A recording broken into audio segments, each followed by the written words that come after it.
What's up everybody, Fortexfiend here. Welcome back again to the channel with another video on SD Gundam G Generation Eternal.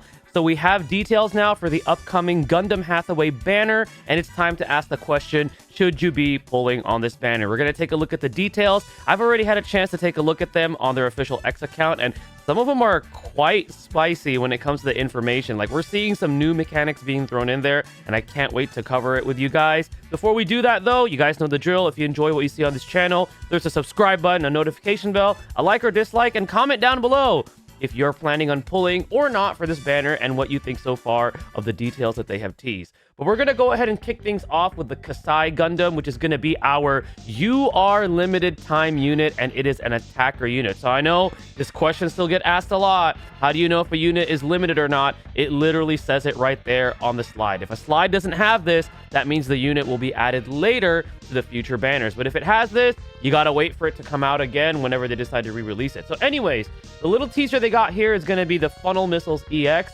So this is an EX weapon that increases weapon power the higher its MP, up to a 15% boost. So imagine using this with like somebody that has MP increase, with a pilot that has that. That's already quite powerful. And assuming that this weapon at least has a pretty decently high base power, that could go pretty far. So this requirement is actually pretty easy to hit right off the bat. So if you're looking for something that's like burst damage, that's where I see this coming into play. And then it also has a passive that increases its own attack and defense by 20% when the enemy has EFSF UC tag. So that is quite a common tag in a large number of stages within the game. So this unit is going to be very powerful to use against enemy units that have that tag. And then it also has an ability that increases movement by 1 when your vigor is supercharged or higher. So this unit is really taking advantage of that whole MP increase, having your vigor at supercharge or higher. That way you're getting a move increase, which allows you to move closer to, let's say, enemies that are further away that are giving you problems, and then also giving you that increase to the weapon power for the EX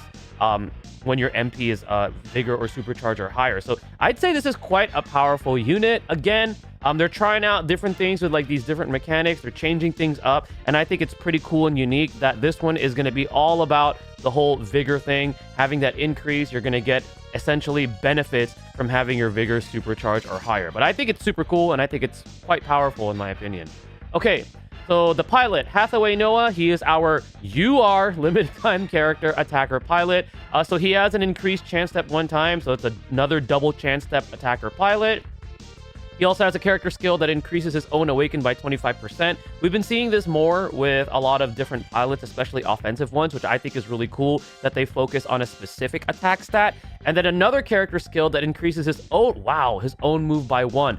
So assuming that his mobile suit is going to have a movement of 5, essentially you get up to a movement of 7, which is very, very useful. Because again, let's say you're trying to like gun for a boss, right, that's giving you problems, or you're trying to like beat a stage really fast that requires you to beat the boss right away. For example, the Fierce Enemy Assault. This is going to be very, very useful because you can move up to 7 spaces, activating the skill and also having the prerequisite if he's piloting his own mobile suit. So I'd say he's another very powerful attacker pilot. Again, he's limited time, so that means he's going to have a little bit of an edge compared to our other attacker pilots that are not limited, giving him more increased movement, an increased chance step, and also the awaken by 25%. So all in all, very, very good pilot as well.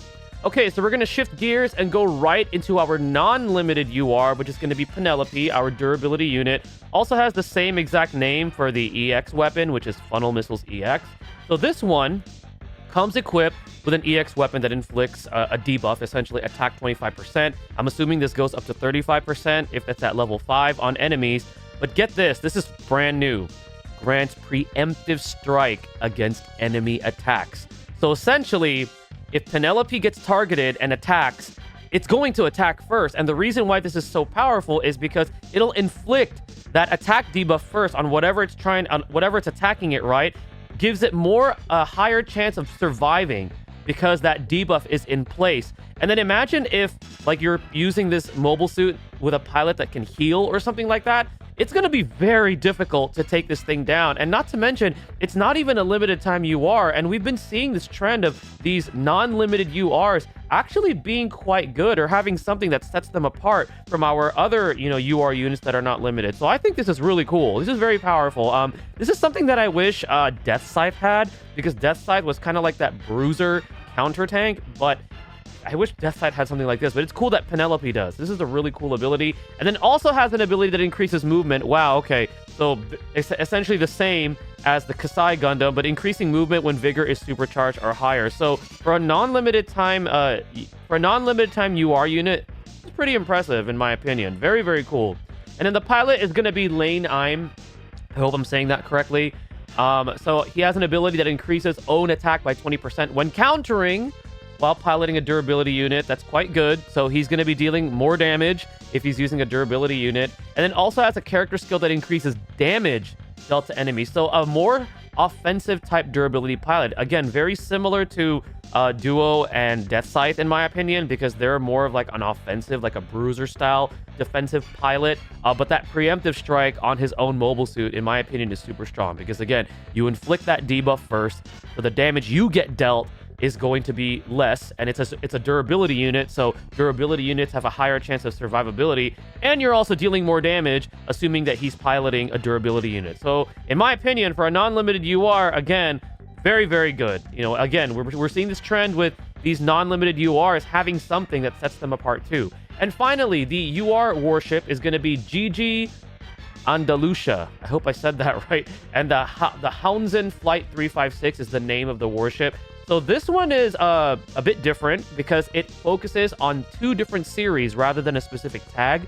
So any mobile suit that you're running that's either from Hathaway or Char's counterattack gets an increase in stats by 25%, and it also has HP restoration. So yes, this is not a limited time UR supporter warship, but it does have that HP restoration. So compared to all the other warships that we've seen that are non-limited that have energy restoration, I think this is a little bit more desirable. Now, I obviously would not recommend gunning for a non-limited UR warship because they have the least chance of probability of being pulled. But the fact that this one does have HP restoration and it's focusing on 2 different series, I think gives you a slight bit more flexibility. And I actually quite like the warship despite it not being limited. So after I've gone over the brand new units and pilots, what do you guys think? Should you be pulling? Again, if you are a whale or if you already have plans or one of these units are your favorites, you're going to be pulling no matter what. You don't have to listen to what I have to say. However, if you are on the fence, if you are free to play and you are still unsure, and if you're going to be saving, then I suggest you could probably get away with skipping this. Again, if you have a unit, for example, like Burning Gundam is still dominating. I don't think Kasai Gundam is necessarily better than Burning. Damage-wise, I don't think it is. I do think it has a lot more tools and utility up its sleeve now that we're seeing like different passives such as this, and then having that increased movement of up to 7. I do think mobility-wise, it's definitely better. But if you have units such as like Burning or even like the recently released Barbatos Lupus Rex or any of the other powerful attackers, I think it's safe to say you could probably still pass on this banner. But it doesn't mean that this unit is bad by any means. It's actually quite an amazing unit. Both of them are actually, and I do like how they're starting to release a little bit more different mechanics to kind of change things up a bit and give us a bit more variety instead of just like, oh, the closer you are to enemy, more weapon power, or the less your HP, or the more your HP. This one wants your vigor to be like higher, which I think is really cool. And I'm hoping that Hathaway Noah has MP increase, because if he does, then this is just a match made in heaven. And something that I wanted to point out that was pointed out to me in my last video in the comments is that these units may have a chance of having the Saikamu tag. And Saikamu is actually a really powerful tag. I've been using that tag a lot. So if these units have it, that might be more of an incentive for you to pull, especially if you do have that Saikamu warship. But again, leverage your resources. If you're waiting for an absolute favorite, I say skip. But if you're a whale or one of these are your favorite, you're going to be pulling nonetheless. But that's going to be my thoughts and opinions and my overall video for this upcoming banner. What do you guys think? Let me know in the comment section below. I plan on streaming the event, hopefully if not tonight, because upon the making of this video, the events do come out tonight. Then it's going to be the following day that I'll be streaming it, because I've been pretty busy with events like holidays and stuff like that. But anyways, guys, thank you again for watching. Stay tuned for the next video and stay blessed, everybody.